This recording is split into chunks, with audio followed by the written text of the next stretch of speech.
एक मुर्दा नबी की रूह को ज़मीन के नीचे से ऊपर बुलाया जा सकता है? साउल ने जिस औरत के पास जाकर उससे मशवरत ली वो किसी माफूकुल फितरत ताकत की हामिल थी या ये खुदा की खुद मुख्तार मुदाखलत थी? की रूह ने साउल से क्या कहा और इससे हमें निजात के मंसूबे के बारे में क्या सबक मिलता है? आगे बढ़ने से पहले वीडियो को लाइक कर दें और हमारे चैनल को सब्सक्राइब कर दें। शमूएल की रूह के ऊपर बुलाए जाने का वाक़या इब्रानी और मसीही दोनों तसव्वुरात में इंतहाई अहमियत का हामिल है।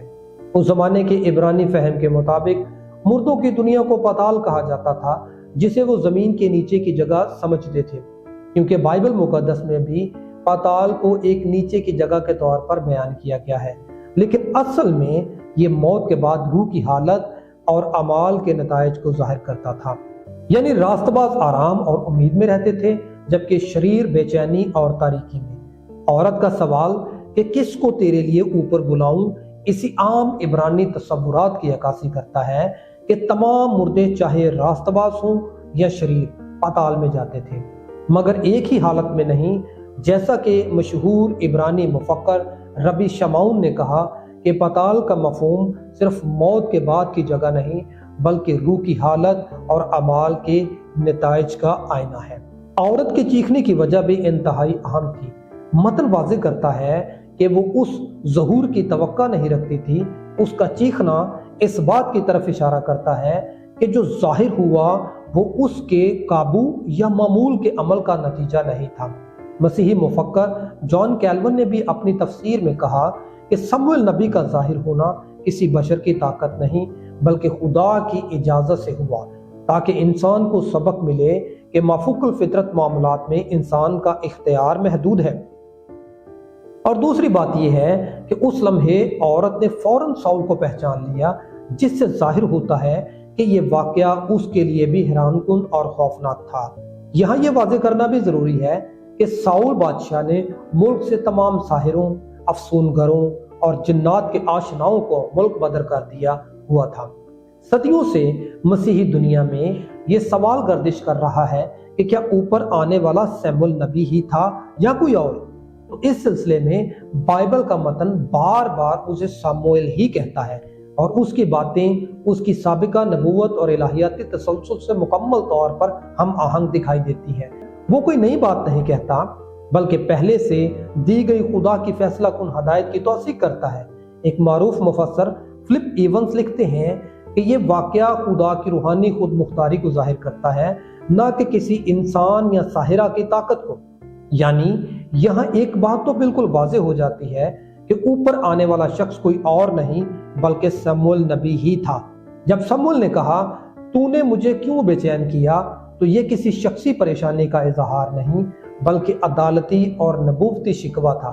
यानी शमूएल ने साउल के अमल को खुदा के मुकर्रर करदा रूहानी निज़ाम की खिलाफ वर्जी के तौर पर बयान किया, और ये शिकवा उस अमल की नबूवती तनबीह और अदालती नुक्ता था, क्योंकि साउल ने खुदा के मुकर्रर करदा रूहानी निज़ाम को तोड़कर ममनूआ रास्ता इख्तियार किया।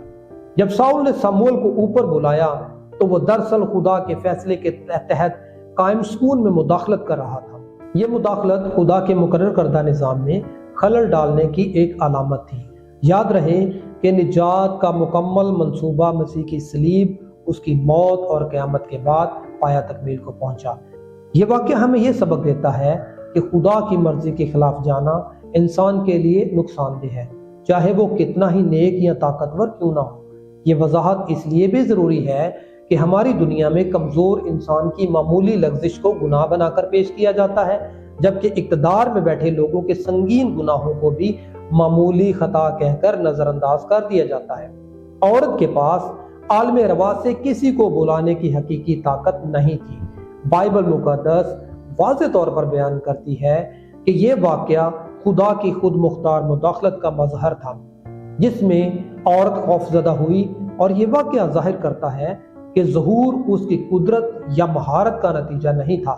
ये औरत खुदा की इजाज़त के बगैर कुछ नहीं कर सकती थी, और शमूएल का ज़हूर सिर्फ खुदा के मंसूबे को साबित करने के लिए था। अब यहाँ एक अहम सवाल का जवाब देना भी लाजिम है कि शमूएल की रूह उस वक़्त कहाँ थी? मसीह की सलीबी मौत और क़यामत से पहले रास्तबाजों की अरवाह पाताल में थी, جس کے ایک حصے کو بعد میں ابراہم کی گود یا آرام کی حالت کے طور پر بیان کیا گیا ہے۔ یہ نہ جہنم تھی اور نہ جلالی فردوس، بلکہ انتظار اور آرام کی حالت تھی۔ اگوستین آف ہپو کے مطابق مسیح کی قربانی کے بغیر پتال میں روحیں انتظار کرتی رہتی تھیں، لیکن مسیح کی نجات کے بعد مسیح کے وسیلہ سے دی جانے والی نجات کے بعد یہ حالت مکمل آرام اور جلال میں تبدیل ہو گئی۔ جب سیموئل نے کہا کہ کل تو اور تیرے بیٹے یہاں میرے ساتھ ہوں گے، تو اس کا مطلب مرنے کے بعد پتال میں ایک ہی عالم میں ہونا تھا، نہ کہ ایک ہی کیفیت یا آرام کی حالت میں۔ پرانے عہد نامے کے مطابق راست باز اور شریر ایک ہی مقام پر جاتے تھے، مگر راست بازوں کے لیے آرام اور امید اور انتظار کی حالت تھی، جبکہ شریروں کے لیے تاریکی، خوف اور بے چینی کی حالت۔ یہ امتیاز مسیح کے وسیلہ سے بعد میں مکمل طور پر واضح ہو جاتا ہے، جب نجات کا حتمی مرحلہ تاریخ میں داخل ہوا۔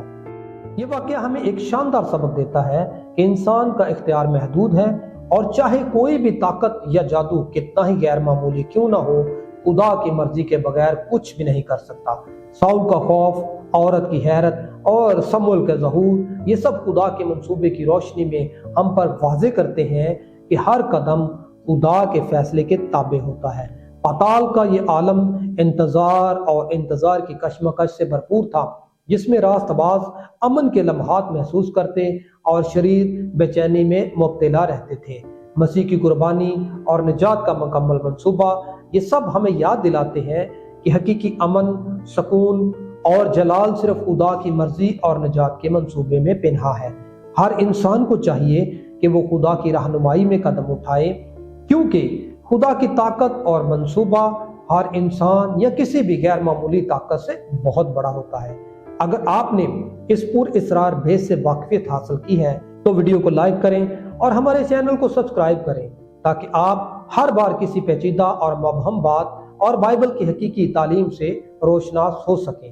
یاد رکھیں، خدا کے منصوبے کی طاقت ہر انسان کی طاقت سے بالاتر ہے، اور سموئیل کا یہ ظہور اسی عظمت کی دلیل ہے۔